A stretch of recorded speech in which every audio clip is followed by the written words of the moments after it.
Ce qu'il faut bien comprendre, c'est que la police politique, qui avant s'appelait la sécurité militaire, qui a été créée dès 62 et qui est devenue le DRS, commandé par le fameux général Toufik dont on parlait, cette police politique, elle est au cœur du régime.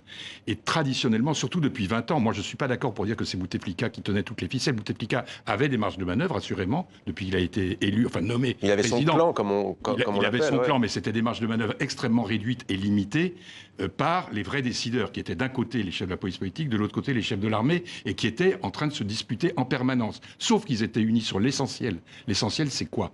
La captation de l'argent de la corruption. Les commissions sur les importations et sur les exportations. Ce sont des milliards de dollars chaque année qui sont détournés.